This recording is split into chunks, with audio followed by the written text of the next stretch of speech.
Hello everyone. So in this video I'm going to be telling you why C++ feels like a gigantic amount of effort and a huge time waste when first starting out, especially for beginner programmers. But even if they are willing to learn, people like me who have started out their coding background from Python feel like it's a huge mountain that they would never be able to cross because they think that it is going to take years and years of effort.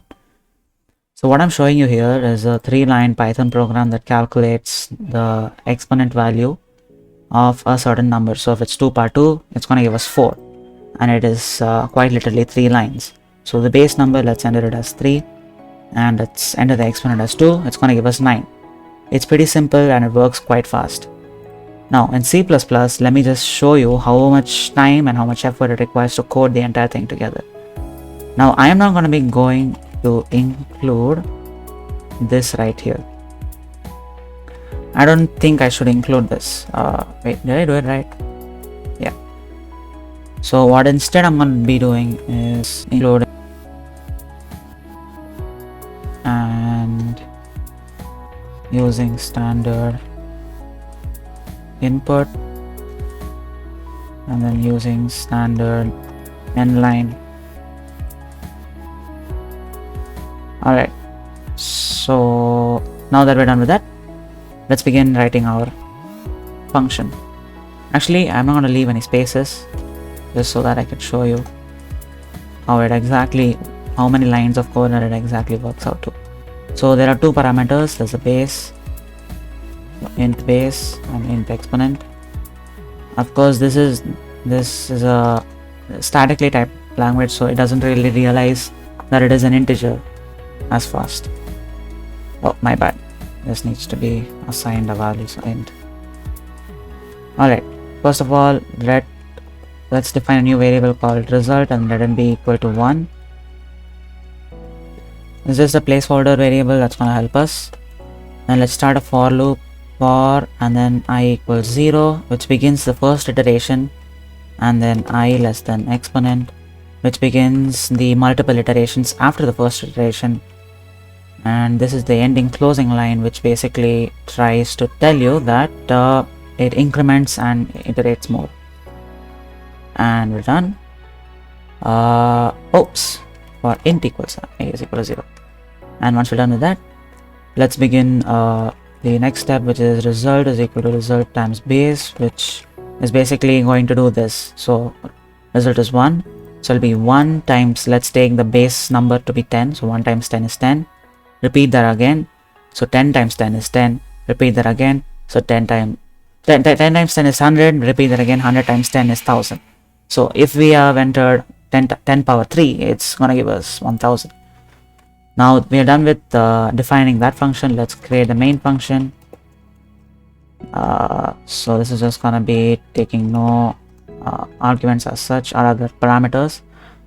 And let's do the next step, which is essentially going to be getting a lot of console inputs, console outputs, and we're done. So let's take the console input, which is, actually let's write the console output first. So console out and then base number. Alright, and now we need to do console in, and before we do anything we need to define two variables, int x and then int y. X will be the base, y will be the exponent. So let's store the base number here and then console out, and then let's take the exponent. And once we're done with that, console out, or actually console in, and we'll store it in y. Now we're done with that. Let's write the power function. So let's console out it first, then power, then the base, which is x, and then y, and we should be done. So let me just exclude this. Oh, here there's a missing thing here, and I think we are no errors, so let's build it. So g++ exponent.cpp. Line 11. What error do I have? No return statement. Ah, my bad. Return and result. I don't think it's supposed to have a return statement. But okay. Oh, actually, yeah, you should have it. So now we're done with that. Let me just... Okay. /a .out. That's the name of our application. Base number is 10. Exponent number is 3. It's gonna give us 1000. Okay, let me format the code a bit more. So we need to do endl here. And endl here. And endl here. And let's rebuild this app. Clear and base number, let's take it as 12, exponent is 2, should give us 144. So my conclusion is there's 21 lines of code here and there's 3 lines quite literally in Python. So it's not technically speaking, but from a layman's perspective, you have quite literally put 7 times the amount of effort which is required to create an exponent application in C++, whereas you take a 7th of that effort to make it in Python. Of course, we're not even considering the amount of words and letters here as well as other things. Now, of course, I could have reduced the time by reducing these things and disregarding the namespaces and then just directly doing this.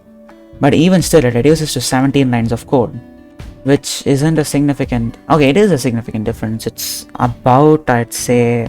so that's about a 1 in 4. So that's about a 25% decrease. But still, I just wanted to make this clear. But yeah, that's about it. See ya.